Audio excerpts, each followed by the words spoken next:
Shalom, Bapak, Ibu, dan saudara sekalian. Kita bertemu lagi di observasi nomor 20. Tema anak tunggal yang duduk di pangkuan Bapa.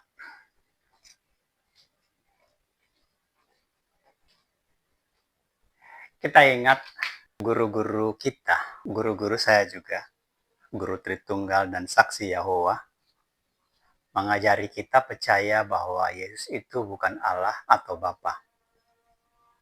Sebelum segala waktu, sebelum segala sesuatu ada, Yesus dan Bapa sudah duluan ada dan berkasih-kasihan. Bapa mengasihi Yesus. Bapa itu kasih. Jika Yesus tidak ada, berarti Bapa pernah tidak kasih. Begitulah narasi kasih yang ditimbulkan untuk membenarkan bahwa Yesus yang disebut Yohanes anak tunggal Bapa adalah pribadi berbeda dengan Allah. Yang lalu kita sudah berbicara mengenai ini, sekarang kita akan berbicara anak tunggal yang duduk di pangkuan Bapa. Mewakili ortodoks, Dr. Bambang Nursena, Dr. Daniel Biantoro, ya sejumlah videonya kita dengar mengatakan itu. Mewakili Katolik, ya saking banyak, tentu Katolik semua mengatakan demikian, tidak perlu sebut nama. Tapi buku yang berjudul Yesus Nazaret ini cukup mewakili. Buku ini ditulis oleh Joseph Ratzinger. Beliau pernah menjabat paus bergelar Benedictus XVI. Mewakili Protestan, saking banyak juga, nggak usah sebut namanya, misalnya Ezra Soru dan sebagainya. Buku ini cukup mewakili alat Tritunggal, ditulis oleh Dr. Stephen Tong. Beliau ini guru besar dalam Tritunggal dan dikenal luas di Indonesia.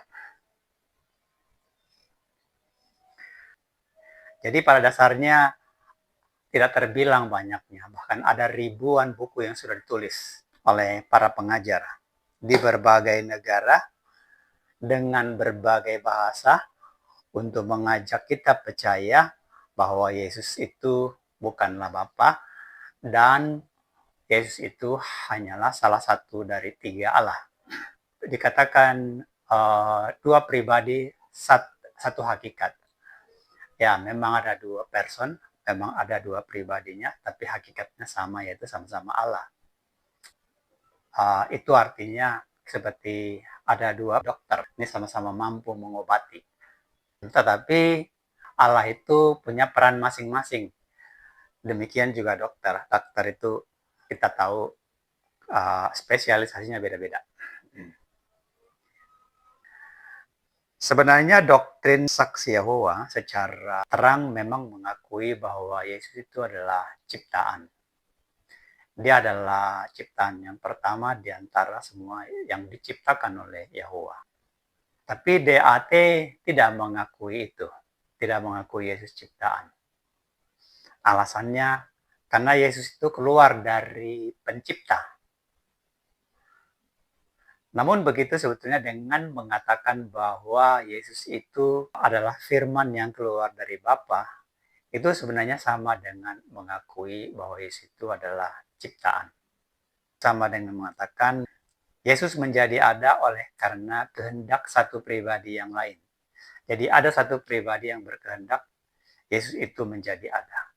Jadi dalam hal ini jelas Yesus itu adalah produk. Selanjutnya, marilah kita observasi. Apa sebenarnya maksud Yohanes? Apakah tafsir anak tunggal Allah yang Anda pahami sekarang berdasar yang Anda dengar dari ajaran para guru-guru itu sama dengan yang dimaksud oleh Yohanes? Ya, kita secara logis mengerti bahwa siapa yang menulis, tentu si penulis itulah yang berhak menerangkannya. Patokannya harus berdasar skriptura yang ada di Alkitab itu. Di nomor 19. Di nomor 19, berdasarkan skriptura di Genesis. Genesis itu kitab asal-usul. Saya menggunakan istilah Genesis sekarang supaya Anda menjadi lebih mengerti. Maksudnya adalah kitab asal muasal atau pangkal. Karena Alkitab itu adalah satu kitab dengan skenario dari awal, pertengahan, sampai kesudahannya. Jadi kita sekarang ini menuju kesudahan, kita di ujung. Jadi tentu ada pangkalnya. Kalau kita menafsirkan kitab bagian ujung saja, ya pastinya keliru. Karena ujung ini menjadi ada karena pangkalnya ada. Itu maka pentingnya sola scriptura. Di nomor 19, berdasarkan scriptura yang kita sudah lihat di kitab Genesis, di kitab muasal, kita jadi mengerti bahwa karena semua manusia ialah anak Allah. Maka saat Yesus sebagai manusia, Yesus itu disebut juga anak Allah. Karena Yesus itu satu-satunya manusia yang terlahir dari perawan, bukan hasil pertemuan benih antara laki-laki dan perempuan, maka Yohanes, si penulis kitab itu, menyebut Yesus anak tunggal Allah. Dan karena Yesus manusia pertama yang mengalahkan maut, bangkit dari dunia orang mati dan naik ke sorga, maka Yohanes, si penulis kitab itu, menyebut Yesus anak sulung Allah. Jadi semua ada dasarnya. Jadi perumpamaan anak tunggal Allah, anak tunggal Bapa, anak sulung Bapa sudah beres berdasarkan sola scriptura. Dan janganlah heran jika berbeda dengan tafsiran Rasul Nikea. Karena yang saya presentasikan di nomor 19 dan sekarang ini juga adalah keterangan dari Rasul Yesus. Ya, mulai nomor 20 ini dan seterusnya saya akan membedakan Rasul Nikea dan Rasul Yesus. Karena saya rasa Anda pun sudah waktunya menyadari bahwa memang ada beda antara Rasul Nikea dengan Rasul Yesus. Ada bedanya nih.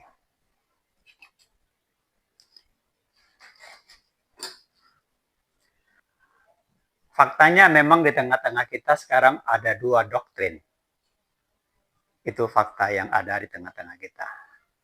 Rasul Yesus ini mengajar kita mengakui Yesus adalah Bapa. Tapi Rasul Nikea mengajar kita jangan mengakui Yesus sebagai Bapa.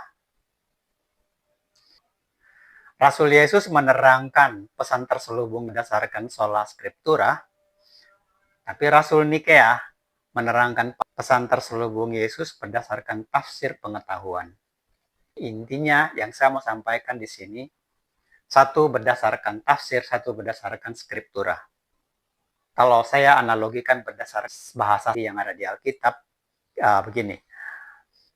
Rasul Nikea mengajar makan buah dari pohon pengetahuan. Nih.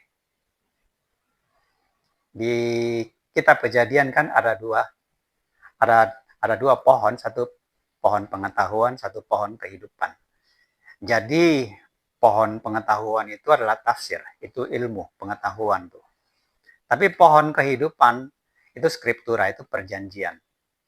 Allah bilang jangan makan dari pohon pengetahuan, tapi mereka makan dari pohon pengetahuan. Ini diajarkan oleh Rasul Nikea, ini diajarkan oleh Rasul Yesus Kristus.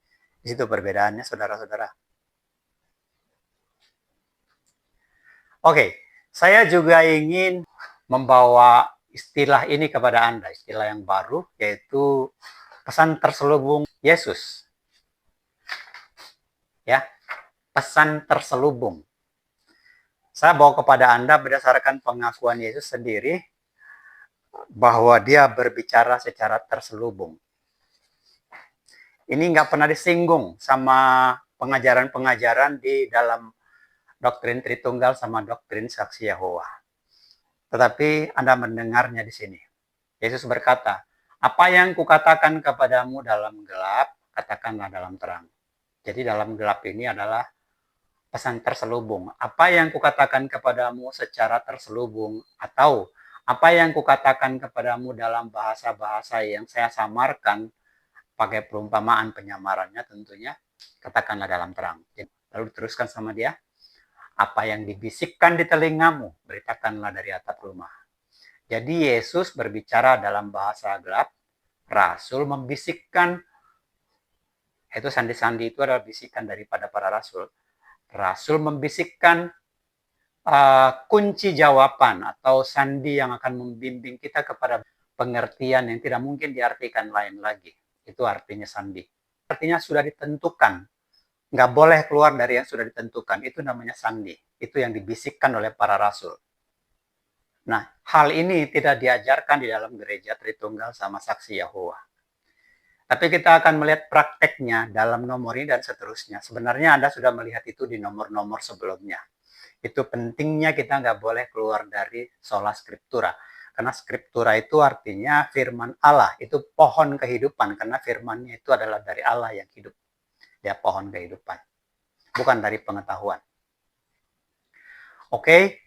Jadi supaya Anda jelas bahwa Allah itu berbicara dengan teka-teki atau secara terselubung, Anda sebenarnya boleh teringat kepada Daniel 12 ayat 4. Daniel 12 ayat 4, di situ YHWH berkata kepada Daniel, Daniel, jangan terangkan semuanya.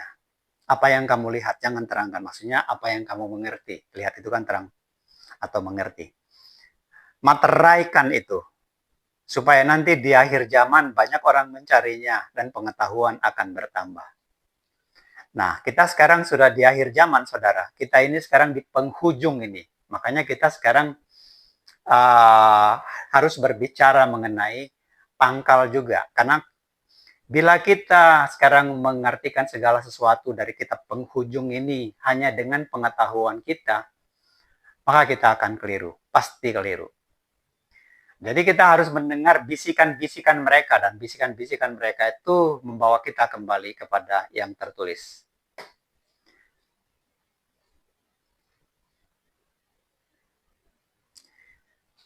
Saya teruskan, saudara.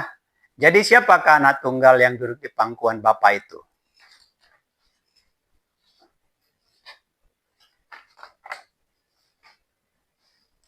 Ya, ini temanya anak tunggal yang duduk di pangkuan Bapa, dialah yang menyatakannya. Menyatakannya ini maksudnya menyatakan Bapa. Nah, siapakah anak tunggal yang menyatakan Bapa itu? Subtemanya menyingkap pesan terselubung Yesus melalui bisikan para rasul. Ini ya, tentu rasul Yesus, bukan rasul Nikea.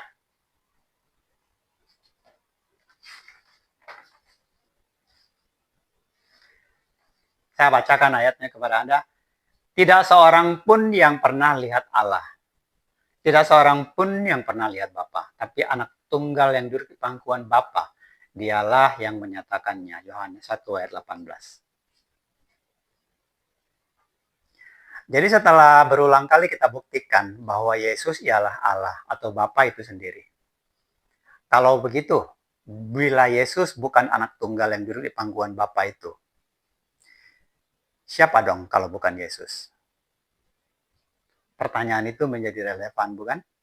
Inilah yang harus kita buat clean and clear. 100% berdasar firman Allah, berdasarkan sola scriptura, berdasarkan firman, dan kita makan dari pohon kehidupan, bukan dari pohon pengetahuan, bukan dari tafsir-tafsir.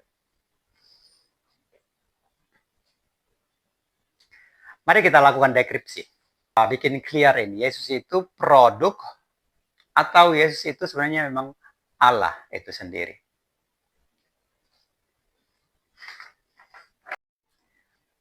Ronde 3, anak perjanjian.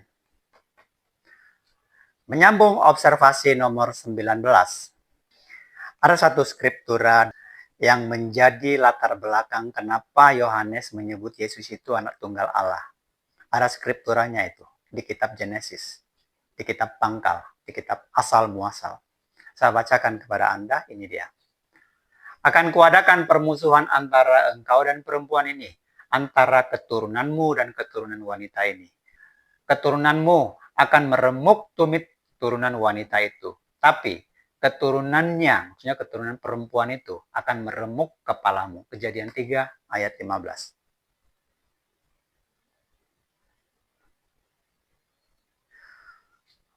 Konteks nubuat ini ialah bahwa kelak ada anak manusia lahir dari seorang wanita mengalahkan si ular yang membawa kita makan buah pengetahuan itu. Yang membawa kita akhirnya kalah dan akhirnya mengikut si maut. Manusia harus kalahkan maut. Barulah kemudian bisa masuk ke Firdaus. Jadi karena manusia telah diseret oleh si maut keluar dari Firdaus, maka manusia harus bisa mengalahkan si maut untuk bisa kembali ke Firdaus. Nubuat ini berkata, nanti akan ada anak manusia yang bisa mengalahkan si maut. Nah, di dalam Yesus, nubuat anak terjanji itu sudah genap. Kita sudah lihat dialah yang mengalahkan maut itu. Dialah yang bangkit dari maut, dari kematian itu. Maka jelas, dialah manusia yang pertama yang mengalahkan maut, mengalahkan kematian. Dengan demikianlah sebenarnya anak sulung yang disematkan Yohanes itu kita mengerti. Dasarnya skriptura semuanya.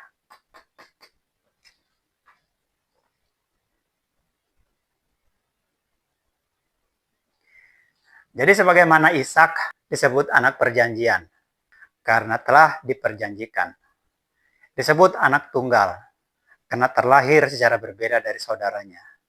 Bila dua perumpamaan ini digabungkan, ya ada beberapa perumpamaan maksud saya, anak sulung, anak perjanjian, ini digabungkan. Maka Ishak itu adalah anak yang berbeda, anak satu-satunya, anak yang tidak sama dengan apapun. Dan itu artinya tunggal itu. Di situ kita memahami arti tunggal. Jadi tunggal itu nggak hanya bicara satu, tapi bicara berbeda, satu-satunya, tidak sama dengan yang lain. Itulah arti tunggal. Dan itu sama dengan kudus. Jadi kudus dan tunggal itu sebenarnya sama. Maka saudara-saudara jangan alergi bila saya mengatakan Yesus itu Allah yang tunggal. Itu ada skripturanya. Justru Anda harus bertanya sekarang setelah mengetahui ini. Allah Tritunggal ada skripturanya tidak? Kalau Allah yang tunggal, Yesus Allah yang tunggal, ini skripturanya sudah saya perlihatkan kepada Anda. Karena faktanya di antara semua Allah yang diakui atau dipercayai sebagai Allah, hanya Yesus itulah Allah yang pernah datang sebagai manusia dan terbukti berkuasa atas maut. Allah yang lain tidak ada yang terbukti. Allah Islam belum terbukti. Allahnya saksi Yahova, Allah saksi Yahova belum terbukti. Yahova belum pernah turun ke dunia ini dipukuli sampai mati. Yahweh juga belum pernah. Allah Tritunggal, si Maha Kudus, Allah Tritunggal Maha Kudus, yaitu tiga Allah sehakikat, belum terbukti juga. Karena Yesus itu bukan Bapa, berarti Bapanya si Yesus ini belum pernah datang dipukuli sampai mati di sini. Semua pembuktian itu harus di hadapan manusia. Kan kita ini tentang hubungan kita dengan Allah. Dia Allah itu. Itu skenarionya. Oke, catatan saya kepada Anda begini.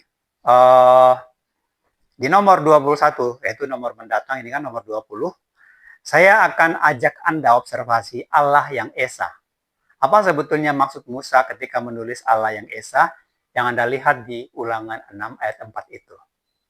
Apakah yang Anda imani sekarang tentang Allah yang Esa, yaitu kesatuan dari tiga pribadi, itu sama dengan yang dimaksud Musa atau tidak? Itu Anda akan segera tahu.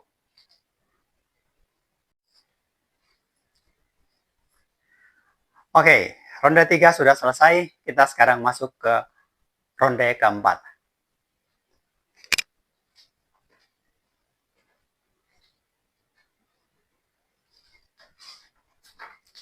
Ronde 4. Jika Yesus bukan anak tunggal, siapakah anak tunggal yang sebenarnya? Siapa anak tunggal yang dimaksud Yohanes? Dalam memahami ini, saya mengajak Anda untuk memahami satu hal terlebih dahulu, yaitu Allah dan Bapa ini adalah dua kata yang berbeda tapi bersinonim dalam arti. Allah boleh juga disebut Bapa, Bapa bisa disebut juga Allah.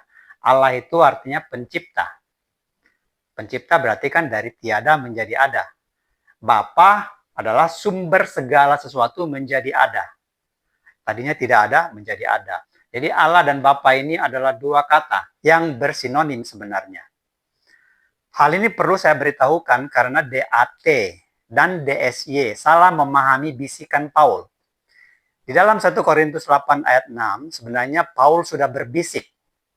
Tapi bisikan itu salah difahami oleh doktrin Allah Tritunggal sama saksi Yahova.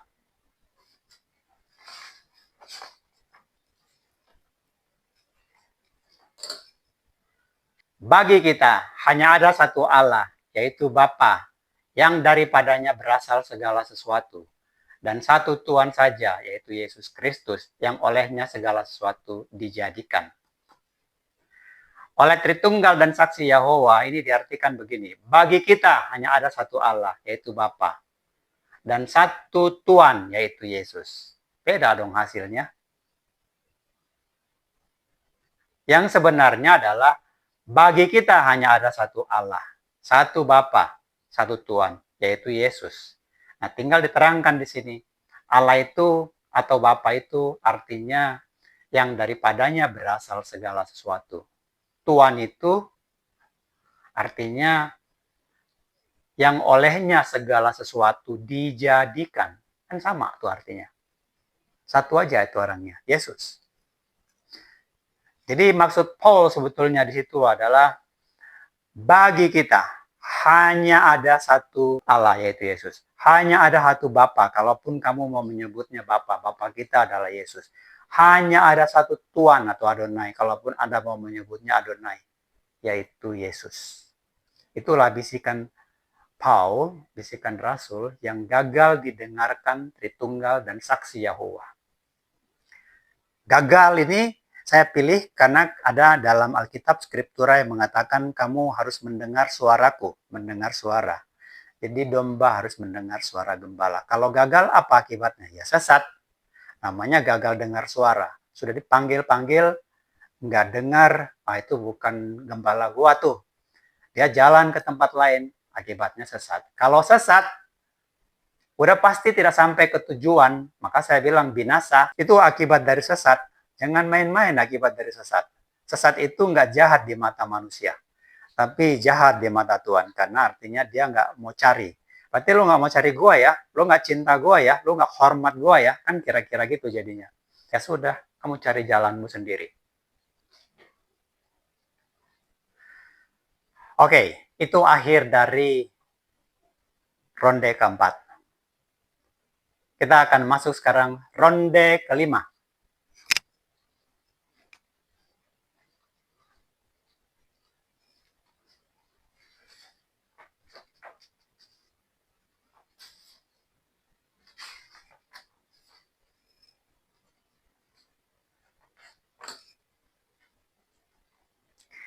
Ronde 5, ini tinjauan etimologi.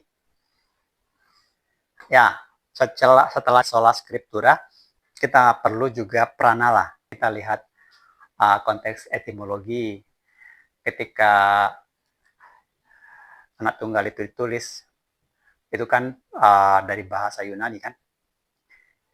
Secara etimologi, frasa anak tunggal itu datang dari kata monogene. Ini dari bahasa Yunani.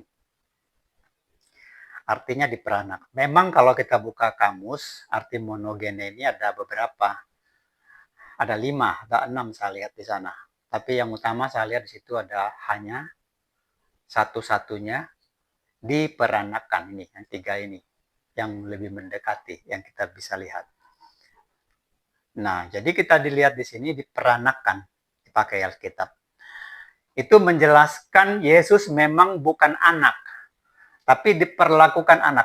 Saya sudah mendengar dokter-dokter teologi Tritunggal, seperti Daniel Biantoro, Bambang Nursena, tidak melihat sisi lain dari diperanakan itu. Selalu berputar di seputar firman Allah jadi manusia.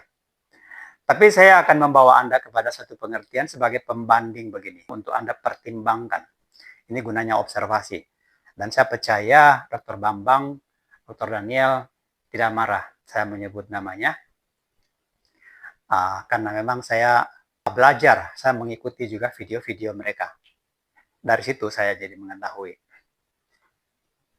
Misalnya begini, seorang istri adalah istri, tapi bisa diperbudak kan? Diperbudak. Dia bukan budak, tapi diperbudak. Bisa kan? Kita udah dengar itu sangat banyak. Ya, seperti itu. Jadi begitulah Yesus. Dia bukan anak sebenarnya, tapi selama dia jadi manusia, selama dia jadi Mesias, dianggap dia sebagai anak. Ini dari kacamata penulis loh. Jadi sampai di sini sebenarnya terbukti lagi bahwa Yesus itu bukan produk seperti keyakinan doktrin Allah Tritunggal dan saksi Yahova. Oke, itu akhir dari ronde kelima. Sekarang kita akan masuk, masih sisa 3 ronde lagi. Ronde ke-6.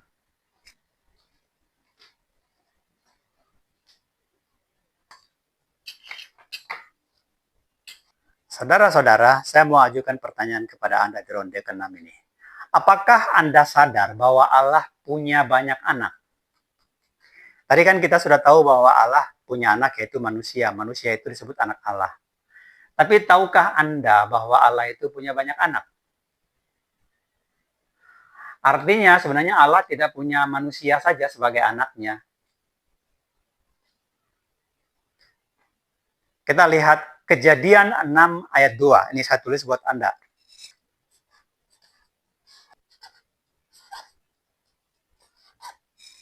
Ya. Maka anak-anak Allah melihat bahwa anak-anak perempuan manusia itu cantik-cantik. Lalu mereka mengambil anak-anak perempuan itu jadi istri mereka. Itu isinya.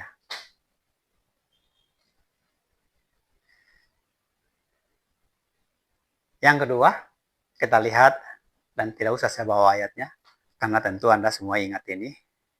Di zamannya Daud, kita masih ketemu dengan satu spesies yang lain, makhluk cerdas yang lain, yaitu raksasa, kaum raksasa. Mereka memang sudah punah. Kita nggak perlu menafsir, tapi kalau berdasarkan yang sudah kita lihat di Alkitab, fakta yang mau dijelaskan di sini adalah bahwa Allah punya anak lain. Itu fakta yang mau dijelaskan kepada kita. Yang ketiga, contoh anak lain ya. Ada makhluk cerdas yang dalam dunia sains sudah diberitakan punah. Sebenarnya raksasa juga sudah tergolong punah. Tapi sains juga mengungkap bahwa ada makhluk cerdas yang lain yang disebut Pithecanthropus erectus, itu sudah punah. Juga Neanderthal itu sudah punah.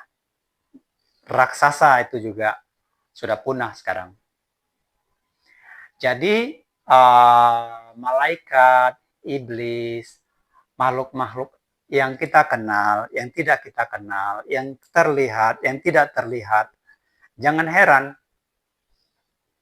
kalau di planet lain nanti ternyata ditemukan ada makhluk cerdas seperti manusia. Jadi kalau ada makhluk yang lain, kita nggak perlu kaget. Itu bukan perumpamaan, itu fakta. Karena faktanya bisa kita lihat di seputar kita. Tapi satu hal yang harus Anda ketahui, berdasar tujuan. Berdasar tujuan penciptaan. Maka di antara semua anak Allah itu, yang sulung adalah manusia. Jadi walaupun manusia itu bukan yang pertama dicipta, dia yang disulungkan. Anda mau lihat buktinya? Ini dipahami oleh Daud, makanya dia bilang begini. Jika kulihat langitmu ya Allahku, bulan dan bintang kau tempatkan, apakah manusia ini sehingga engkau indahkan? Kenapa kau pedulikan manusia? tapi kau telah membuatnya hampir sama dengan Allah, yaitu pencipta. Dimahkotai hormat dan kemuliaan. Kau buat berkuasa atas semua buatan tanganmu. Semua kau letakkan di bawah kakinya. Kambing, domba, lembu, binatang di padang, burung di udara, ikan di laut, dan semua yang melintasi arus laut. Ya Yesus, Allah kami, betapa mulia namamu di seluruh bumi. Mazmur 8 ayat 3 ayat 9. Mazmur 8 ayat 3 sampai 9. Ya. Dan saya bacakan lagi satu lagi. Ayub pun menyadari itu. Ayub 7 ayat 17 sampai 18. Dia bilang begini. Apalah gerangan manusia sehingga kau anggap agung manusia ini. Sehingga kau datangi manusia ini tiap pagi. Kau uji juga tiap saat. Anda boleh lihat di Ayub 7 ayat 17 dan 8. Anda mau tahu kenapa manusia dianggap agung? Ya, manusia memang diciptakan sebagai bagian akhir daripada seluruh proses penciptaannya dia. Dan semua yang ada itu ditaklukkan kepada. Berarti malaikat juga? Iya, malaikat juga. Tapi sementara kita ini ditaruh di bawah pengasuhan. Sementara pada dasarnya malaikat itu di bawah. Semua yang ada, yang sulung adalah manusia. Hewan juga. Jadi sebenarnya hewan itu juga anak-anak Allah itu tergolong. Saya mendengar polemik-polemik mengatakan hewan itu tidak punya roh gitu. Ya, kalau kita bahas dari segi teologi skriptura itu sudah keliru. Yang benar adalah dibuat untuk binasa. Itu betul. Dibuat untuk sia-sia. Jadi artinya buat disangkarkan, buat disembeli, buat dimakan, iya. Tapi punya roh? Iya, punya roh. Kalau tidak punya roh, pasti nggak bisa komunikasi. Semua hewan, walaupun tidak bisa berbicara verbal seperti manusia, nyambung rasa dia. Kenapa? Karena ada rohnya, ada pikirannya tuh. Cacing aja punya pikiran. Cacing tuh belok-belok nih, gini-gini, liuk-liuk. Tapi coba kasih di kiri kanannya tuh benda yang bisa membuat dia terluka. Cacing itu jalannya lurus nanti, seperti ini. Itu dia ada pikiran. Pikiran itu adalah roh.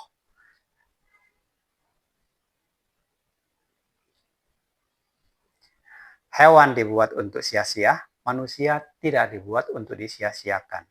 Manusia adalah kekasihnya Allah. Jadi saudara-saudara, jangan takut percaya bahwa Allah itu serupa manusia. Kita fotokopi dia. Jangan takut percaya. Jangan takut diketawai orang. Yang kita takuti adalah melanggar. Jangan sampai ada Allah lain bagimu. Jangan gara-gara kita diketawai orang, ketakutan kita jadi ketakutan mengakui Yesus sebagai Allah atau sebagai Bapa. Emang masalahnya di mana? Hukum apa yang kita langgar kalau saya mengakui Yesus sebagai Bapa saya? Ada hukum negara yang melarangnya? Tidak ada. Ada hukum Taurat melarangnya? Tidak ada. Karena bagi saya hanya ada satu Allah, yaitu si aku itu. Dan aku itu adalah Yesus. Dari semula dia tidak pernah menyebut dirinya akulah Adonai. Nama dia dari semula dia bilang, aku adalah aku tanpa ada yang lain selain aku. Itu artinya Hasem. Jadi dalam budaya Yahudi hanya ada tiga. Adonai, Elohim, Hasem. Ada yang mengartikan Hasem Bapa. Tapi arti sebenarnya adalah aku. Jadi ketika Anda melihat di kitab Wahyu dan di kitab para rasul, nama di atas segala nama, itu artinya Hasem. Hasem itu artinya nama di atas segala nama. Nama atas segala nama. Itu Yesus. Jadi, aku adalah aku tanpa ada yang lain, itu keluar dari mulut dia. Aku adalah yang awal, yang sekarang, dan yang kemudian, itu keluar dari mulut dia. Dan dua kata itu, aku adalah aku tanpa ada yang lain selain aku, dengan aku adalah Alfa dan Omega, itu bersinonim itu. Secara semiotika itu sama. Jadi jangan takut percaya bahwa Allah itu seperti manusia. Dia tampilannya seperti kita. Saya nggak membatasi dia persis seperti saya, karena dia akan tidak terikat ruang dan waktu. Tapi ketika kita berbicara mengenai Allah dalam konteks kita sama manusia, Allah itu sudah mengatakan, engkau gambar diriku. Aku ada di dalam kamu, kamu pun ada di dalam aku. Itu dia. Saya dengan Yesus sama, saya dengan Allah sama. Kuasa saya dengan Yesus berbeda. Kuasa kita manusia dengan Yesus berbeda. Itu akhir daripada ronde 6. Sekarang kita lanjut ronde 7.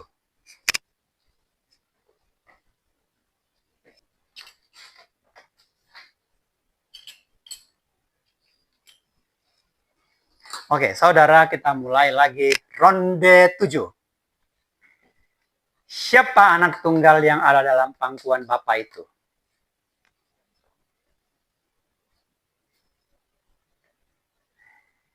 Untuk memahami ini, saya membawa Anda kembali ke skriptura lagi, di kitab Genesis lagi, di kitab asal muasal.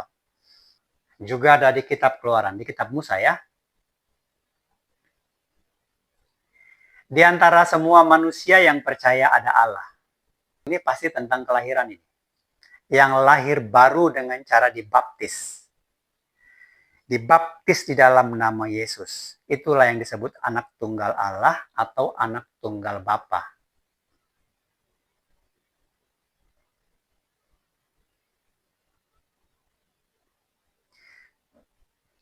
Kenapa kita disebut anak tunggal Bapa? Ini kan manusia nih. Manusia, di antara manusia pasti ada anak tunggal sama anak sulungnya. Ya, anak tunggal itu pasti karena sudah di skriptura diberitahu anak tunggal itu ciri-cirinya begini, cara lahirnya. Maka Kristen juga sebenarnya adalah anak tunggal berdasarkan cara lahirnya. Kenapa? Secara fisika kita terlahir dari darah dan ibu dan ketuban dari seorang ibu. Ya. Tapi secara spirit nih, secara roh, kita terlahir dari darah dan air ketuban Bapa kita yang tercurah di kayu salib itu, Yesus. Jadi dibaptis sebenarnya itu mengakui Yesus sebagai Bapa. Kenapa? Karena yang melahirkan kita itu Yesus. Kita lahir di dalam Yesus. Lahir baru di dalam Yesus sebagai manusia roh. Itu yang disebut Yohanes sebagai anak tunggal Bapa. Pada kenyataannya saudara, di antara semua orang beriman yang ada di dunia ini, hanya Kristen yang mengaku berasal dari terlahir dari Yesus. Hanya Kristen. Baptis itu tentang mengakui Yesus sebagai Allah. Makanya kalau doktrin Tritunggal bilang jangan akui Yesus sebagai Bapa atau sebagai, udah pasti keliru. Itu pohon pengetahuan tuh, buah pengetahuan. Dari iblis tuh datangnya. Dan rasul-rasul yang di Nikea itu diperdaya itu sama iblis. Kan begini saudara, gereja itu kan simbolnya wanita, perempuan. Ya, kita semua gereja, bapak-bapak di Nikea sana juga gereja, tapi mereka diperdaya oleh si iblis. Jadi, ajaran yang turun dari rasul-rasul Nikea itu keliru. Kalau berdasarkan teologi sola scriptura. Saya nggak mau menghakimi, berdosa sayanya. Tapi saya mau menyatakan secara jelas mengikuti nasihat Yesus, ujilah doktrin, ujilah doktrin. Jangan lari dari yang tertulis. Dan jangan lupa dari bisikan-bisikan. Maka saya bilang itu sesat berdasarkan sola scriptura.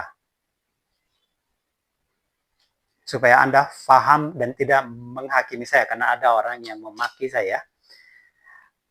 Harus jelaskan pembelaan saya kepada Anda. Ini saya lakukan bukan kepentingan saya. Apa sih saya nih? Saya bukan pendeta. Punya gereja juga enggak. Saya enggak bermaksud membawa Anda ke gereja saya gitu loh. Tidak ada kepentingan saya dengan memburukkan atau mengalahkan Katolik. Tidak ada, karena kita satu. Kita ini gereja. Tapi sudah pasti di antara kita ada yang sesat. Kan Rasul kita juga bilang di antara kita nanti ada yang muncul kok sebagai serigala. Jadi kenapa Anda harus marah kepada saya? Kalau saya katakan itu rasul-rasul Nikea sesat, di mana saya salahnya? Kalau ukurannya jelas, ukurannya adalah Alkitab, sola scriptura, mereka sudah keliru. Satu waktu dalam perjalanan observasi ini, kita akan adakan nomor khusus untuk membicarakan baptis. Karena ada banyak rahasia yang perlu Anda ketahui. Kalau Anda merasakan ada banyak rahasia yang terungkap di nomor-nomor sebelumnya, atau ada banyak hikmat yang tersembunyi yang kemudian terungkap sekarang, di nomor-nomor berikutnya akan terus mendengarkan hal-hal yang baru. Dan bahkan lebih baru, mungkin diantaranya belum pernah Anda dengar. Maka saya bilang, saya akan membawa Anda juga melihat fakta bahwa Tritunggal itu sudah dinubuatkan akan datang. Itu tertunda ya dari nomor-nomor yang lalu. Itu nanti di nomor 22. Nomor 21 kita akan bicara Allah yang Esa dulu. Nomor 22, 23 kita akan melihat nantinya. Supaya Anda tahu bahwa yang mengikuti ajaran Allah Tritunggal itu, saudara, binasa. Oke, sekarang kita masuk ke ronde 8.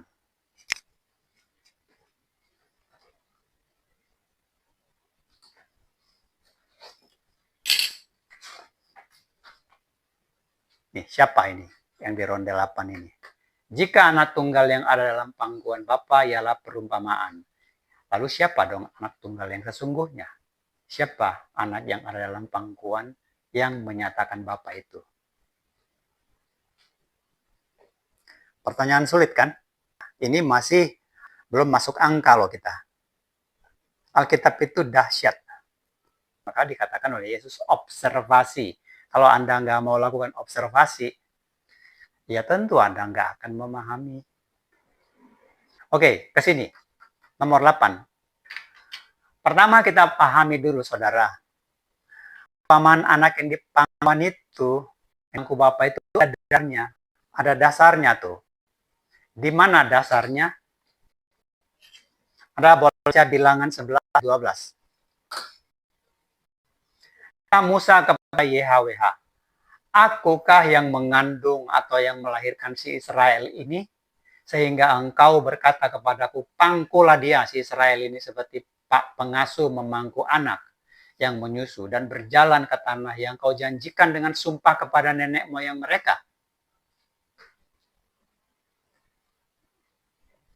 Di sini memang tidak dijelaskan bahwa yang memangku adalah Bapa, tapi secara semiotika, rohnya adalah mengatakan bahwa yang melahirkan Israel itu adalah Bapa. Berarti tugas si Bapa lah sebenarnya memelihara, menjaga, dan memangku anaknya sendiri. Ini kan perumpamaan. Kenapa Allah melahirkan Israel sebagai bangsa? Ini pertanyaan yang bagus, supaya nanti ini saya menjawab anak-anak sekarang ini, anak-anak saksi Yahova sama anak-anak Yahweh, aliran-aliran berbau Yahudi memaki-maki saya, kirim-kirim semacam makian di dalam messenger saya. Oke, ini kesempatan saya menjawab saudara-saudara. Allah itu sangat cemburu. Itulah maka dia matikan semua manusia di zaman Nuh. Ya tentu dari zaman Eden dia juga ada cemburu. Karena cemburu maka si Eden, Adam dan Hawa diusir. Nah, lalu kemudian di zaman Nuh juga terulang. Tapi ada satu yang bergaul sama dia. Yang bergaul inilah kemudian diselamatkan. Supaya dari yang bergaul dengan dia itu, yaitu si Nuh ini nanti lahir generasi baru yang selalu bergaul sama dia. Itu tujuannya. Tapi kan ternyata juga anak manusia ini pada dasarnya kan memang ya namanya juga manusia. Saya dan kamu kan manusia, ngertilah gitu maksudnya. Maka dia berinisiatif, dia bikin satu bangsa. Buat dia nih, dan bangsa ini dilarang sama dia. Lo jangan ada Allah lain bagimu selain aku ya. Gitu loh. Itu kan dasarnya cemburu. Dasarnya kan supaya bangsa ini hanya bergaul dengan satu Allah saja. Dan dasarnya utamanya adalah supaya segala bangsa melihat, segala bangsa yang ada di sekitar itu dan bangsa yang jauh melihat bahwa memang ada satu Allah yang berkuasa yang layak disebut sebagai Allah, dipuji sebagai Allah. Makanya dia bikin bangsa Mesir, dia dia porak-porandakan Mesir. Supaya Mesir juga mengenal bahwa memang ada Allah. Kalau dia bikin bangsa raksasa, raksasa ini yang mengalahkan Mesir, ya itu nggak heran, namanya juga raksasa. Tapi kalau dibuat sebuah keluarga kecil, tapi bisa membuat Mesir tunggang langgang, bisa membuat Kanaan semua tunggang langgang. Menurut Anda, bangsa-bangsa di Kanaan itu akan heran tidak? Akan bertanya tidak? Orang-orang bijaknya akan mulai mikir, ini siapa ya? Siapa di belakang dia? Ini siapa Allahnya dia? Makanya orang berbicara menyebutnya Allah Israel. Rahab mengatakan itu. Aku udah dengar tentang Allahmu.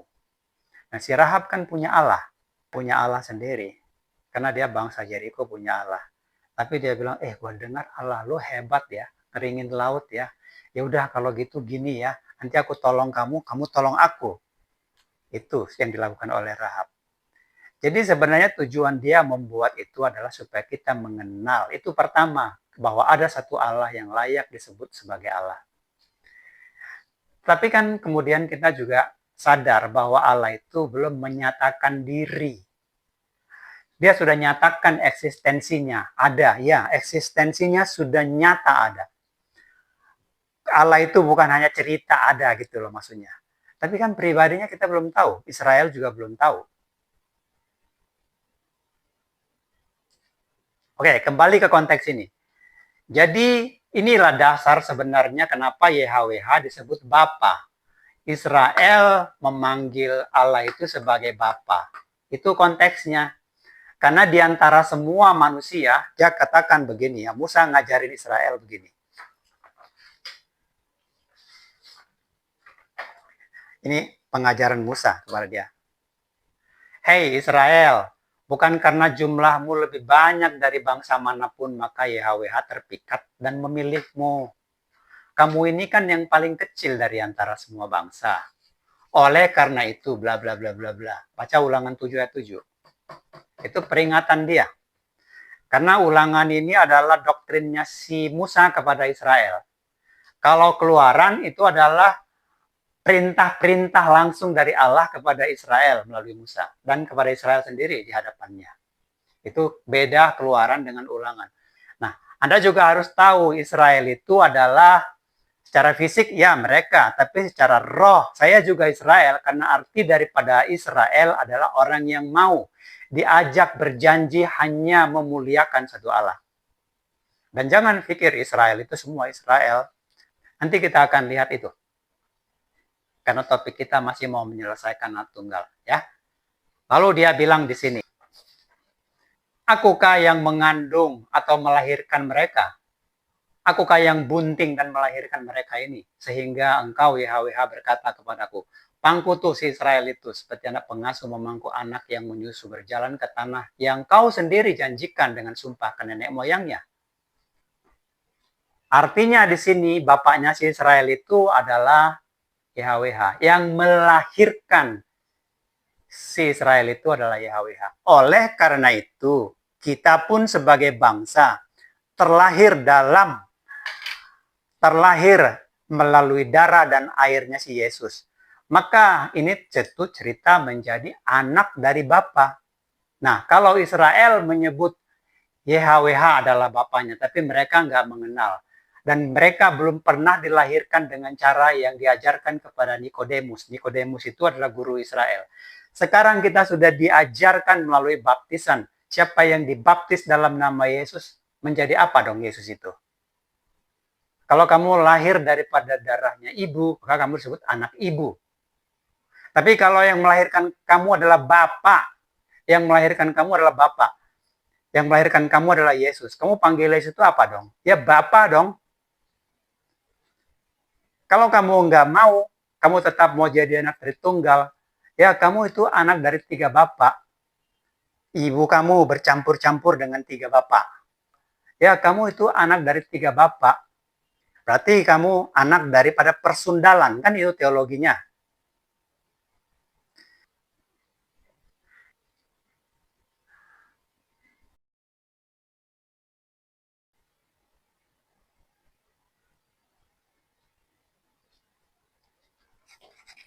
Oke, saya teruskan. Dari ayat itu, kita tahu bahwa yang melahirkan Israel jadi sebuah bangsa ialah Yesus. Perhatikan itu kata memangku. Tugas memangku itu dalam arti mengasuh Israel sebagai anak itu tugasnya YHWH itu. Tugasnya Yesus itu sebagai Bapa. Tapi diwakilkan ke Musa. Jadi dalam hal inilah kita bisa memahami kenapa Israel menyebut YHWH itu Bapa. Itu dasarnya. Tapi pada faktanya kan dalam fisikanya kan enggak. Itu kan perumpamaan semuanya. Anaknya kita semua nih, tapi Israel itu diumpamakan sebagai anak sulung nih, anak tunggal nih. Anak sulung adalah mereka. Bukan karena Israel pertama menjadi bangsa di dunia ini, maka disebut anak sulung. Tapi di antara semua bangsa, bangsa-bangsa yang belum mengenal Allah. Yang pertama di mana Allah mengenalkan dirinya kepada bangsa itu secara nyata adalah Israel. Tapi karena Israel menolak Yesus, tidak percaya kepada Yesus, Mesias yang mereka tunggu itu adalah Yesus. Itu menyebabkan mereka menjadi anak yang kemudian. Mereka bukan anak yang tunggal dalam hal roh. Mereka bukan anak sulung dalam hal spirit. Mereka sudah menjadi anak yang kemudian.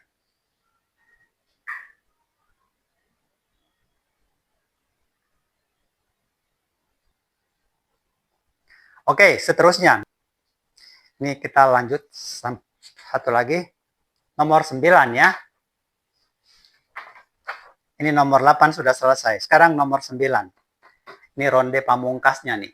Sini akan terbuka semuanya. Siapa anak tunggal Bapa yang harus menyatakan Bapa itu. Siapakah anak dalam pangkuan Bapa? Dialah yang menyatakannya. Menyatakan ini tentu anak itulah yang menyatakan siapa Bapa. Itu maksudnya. Jadi siapa yang harus menyatakan Bapa itu?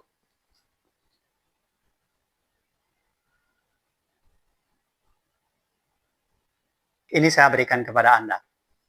Dalam konteks fisika, nih, dalam konteks fisika, di antara semua anak Allah yang ada di dunia ini, Israel itulah yang disebut anak tunggal dalam pangkuan Bapa. Karena cara lahirnya si Israel ini kan dahsyat. Dia melalui darah dan air juga. Ada simbol pintu, kemudian ada darah, pintu itu simbol keluar, simbol lahir, baru kemudian ada masuk ke dunia orang mati. Di laut, keluar dari dunia orang mati. Di situ kita melihat darah dan air. Di situ kita melihat simbol kelahiran itu. Jadi sebagai bangsa yang pertama lahir adalah Israel. Itu maka disebut anak tunggal Bapa. Jadi Yohanes bukan sembarangan menulis anak tunggal Bapa, dialah yang menyatakannya. Nah sebenarnya memang Israel lah yang harus menyatakan siapa Bapa kepada dunia ini. Tapi Israel itu pertama saya bacakan kepada Anda bahwa Yahudi itu sudah menjadi anak yang kedua sekarang dalam konteks spirit. Yerusalem, Yerusalem, engkau membunuh nabi-nabi, engkau melempari orang-orang yang diutus kepadamu dengan batu. Berkali-kali aku rindu mengumpulkan anak-anakmu.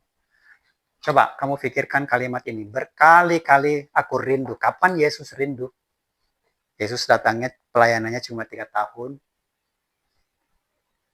Tapi berkali-kali aku rindu. Dia kirim nabi karena rindu mengumpulkan Israel, dia kirim nabi. Tapi dipukulin, dilemparin, ditolak, kan seperti itu. Mereka nggak mau mengenal Allah. Mereka cuma mau tanda-tanda Allah. Mereka cuma mau terulang lagi kuasa-kuasa seperti di Laut Merah. Jadi mereka nggak belajar hikmat. Berkali-kali aku rindu mengumpulkan anak-anakmu, sama seperti induk ayam mengumpulkan anaknya di bawah sayapnya. Tapi kamu tidak mau. Jadi lihatlah, rumahmu ini Israel akan ditinggalkan dan jadi sunyi. Dan ini sudah terjadi. Matius 23 ayat 27. Ini sudah terjadi untuk satu periode yang lama. Ini nubuatnya ada ini. Ini sudah terjadi dan sekarang Israel sudah kembali. Jadi sudah masuk kepada nubuatan yang baru lagi. Tapi kita nggak lagi bicara mengenai nubuat. Saya lagi berbicara untuk menjawab orang-orang saksi Yahova, kaum Yahweh, dan Yahudi. Saya tunjukkan satu lagi. Saya bacakan kepada Anda Roma 9, ayat 1 sampai 8. Kuncinya nanti ada di ayat 8-nya, 4 sampai 8, tapi pentingnya saya bacakan dari awal.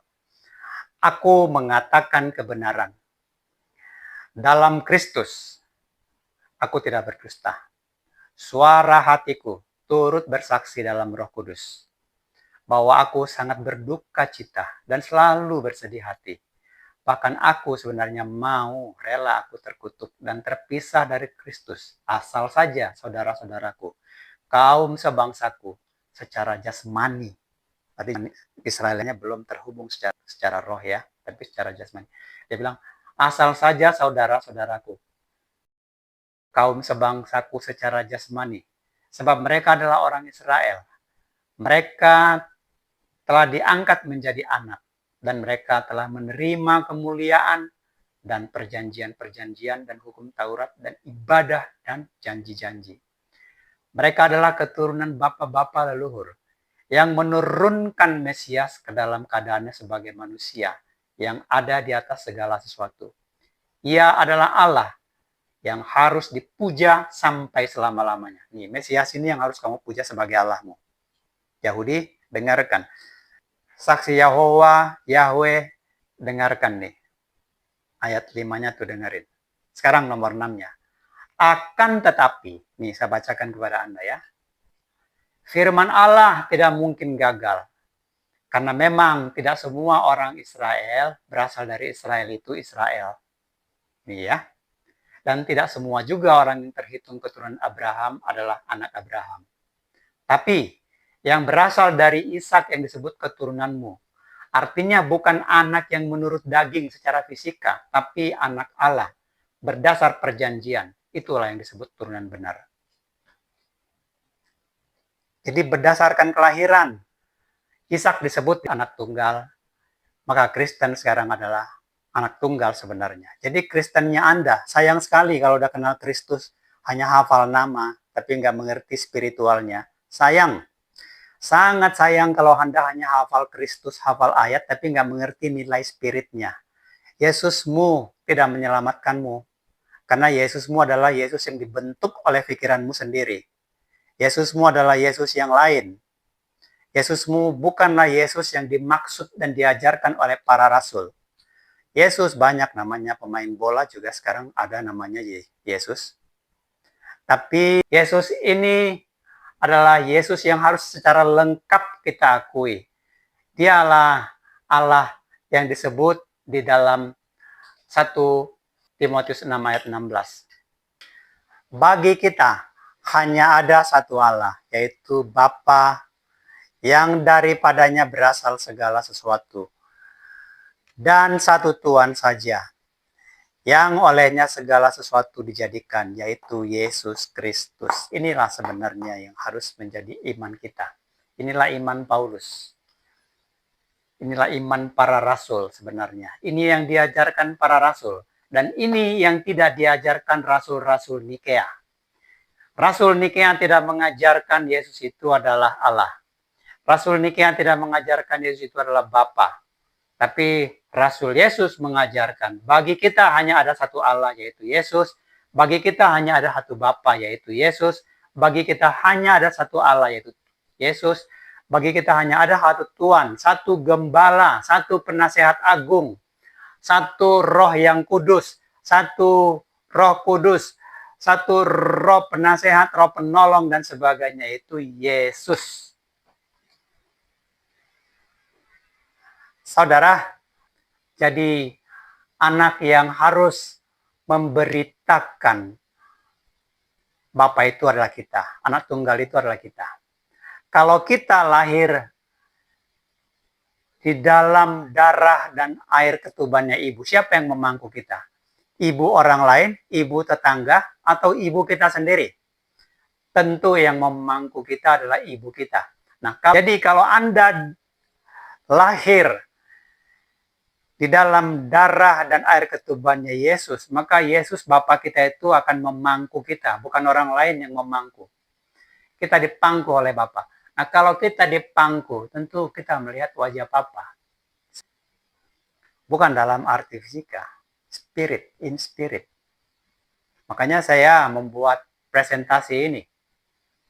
Makanya saya ngotot membuat presentasi ini. Minggu lalu saya dapat 2 subscriber tambahan. Saya tahu dari awalnya akan sulit. Bayangkan 20 nomor. Hanya dapat 45 subscribe. Sangat sedikit. Tapi saya tahu. Belajar itu lama. Orang butuh mikir dulu. Belajar lagi. Baru akhirnya dia bilang, ini benar nih. Atau dia mengerti. Oke, saudara, jangan ragu. Kalau Anda pegang Yesus sebagai Allah, sebagai Bapa, Anda pasti benar. Itu amanat para rasul. Oke, Bapak-bapak, Ibu-ibu, minggu depan kita akan belajar lagi, kita akan observasi Allah yang tunggal dari Kitab Ulangan 6 ayat 4. Kita akan belajar, lalu di Allah yang tunggal, baru kita nomor 22 dan 23, kita akan melihat doktrin Allah Tritunggal, kedatangan daripada doktrin Allah Tritunggal memang telah dinubuatkan dan telah diberitahu juga siapa yang mengikutinya binasa. Ya, baru lain kali kita akan masuk lagi ke nomor yang lain seperti baptis, karena di situ adalah banyak pesan rahasia. Jadi kalau Anda misalnya melihat bahwa di dalam presentasi-presentasi sebelumnya ada beberapa sesuatu yang baru gitu ya, atau hikmat yang baru, ya Anda akan mendengarkan lagi lebih banyak di dalam nomor berikutnya. God bless you, sampai jumpa di nomor berikutnya.